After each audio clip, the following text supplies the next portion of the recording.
Guys, this is Coach Tex Renberg, DFW Penguin Basketball. Before we get started, go ahead and like, comment, subscribe, hit the notification bell so you can get any alerts on any videos that I have. But I'm not going to waste too much time in the intro.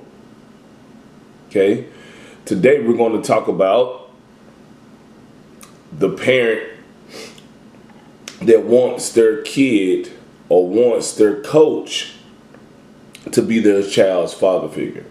Now, what do I mean by that?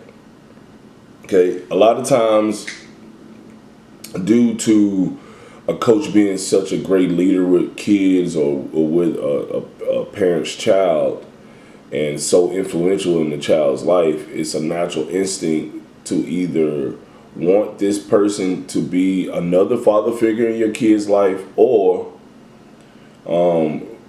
depending on the situation, this parent wants this kid or wants this coach to be their child's father figure in life, not only just on the court, because of all the great traits that this coach displays as far as mentoring their child, disciplining them, and other things, leading them in the right direction, which is a lot of times these days is really hard to find. But today I'm just going to talk about the 4 types of parents, not how to combat it, the 4 types of parents that look for a coach to be their child's father figure. Number 1, and the easy one, is a lot of times it's a single parent mother that does not have a father figure around, or he's not there consistently, or it's just not, they don't have a father figure or a positive role model for their child. A lot of times it's in the role of a son, not a female athlete. It's in the role of a son. Now,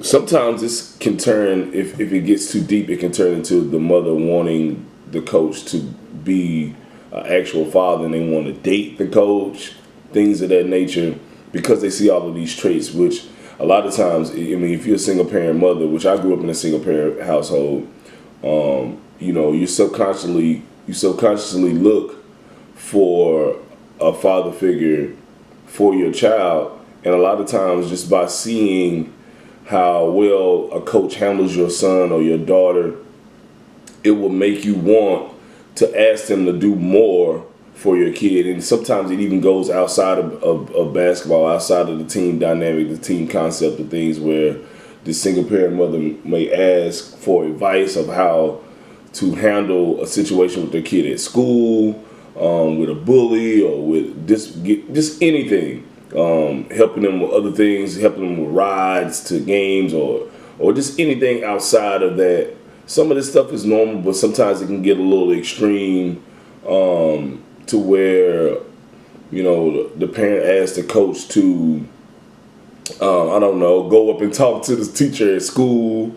Guys, I've seen all kinds of different things happen like this, and it's natural, because when you see somebody, like I said, when you see someone helping your kid out, and you see how much this coach is helping your kid grow, it's easy to get caught up in that.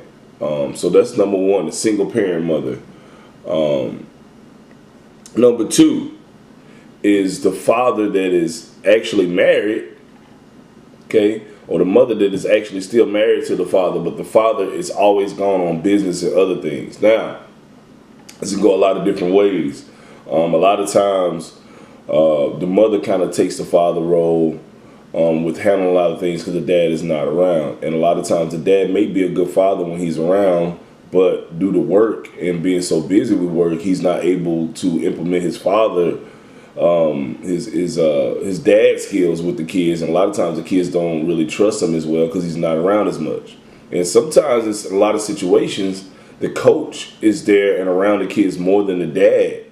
And this type of parent, a lot of times, they will come and confide in you as a coach and try to get you to fill in their role when their dad is gone.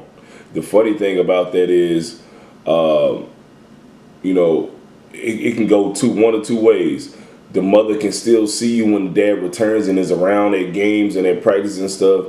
She would still rely on you and act like the father's not around because she knows that he's going to be gone again soon. So instead of letting the dad come and talk to the coach, The mother will still communicate with the coach like he's not around, or she would take a back seat and let the coach handle, or let the dad handle things with school ball or whatever it may be with their parents. But they still kind of this parent still looks to you to be kind of like a second father figure. All right. Number three is a dad, okay, or a parent that struggles to discipline their child. So it's a lot of times this could be a dad, okay, not even just a mother, okay, but a dad that, for some reason, like, guys, believe it or not, I mean, just like there are good mechanics, there are bad mechanics. There are good doctors, there are bad doctors.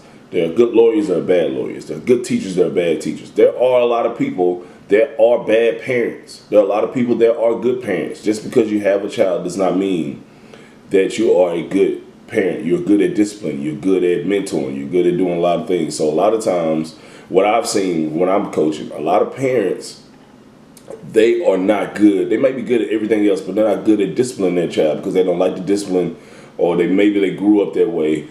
And I've had parents to where it's gotten to the point where I'm the discipline guy. Like, with bad, when a kid has bad grades, when he acts up at home, they come to me and try to get me to punish them on the court, which is unfair, and I don't do that. But I may talk to them and stuff, and they look for me for that as another father figure. Okay, so some parents, if they have trouble disciplining their kid or getting them to do something at home, not even just basketball stuff or sports stuff, they may come to you because they believe in you. And as a coach, you need to take this as a compliment.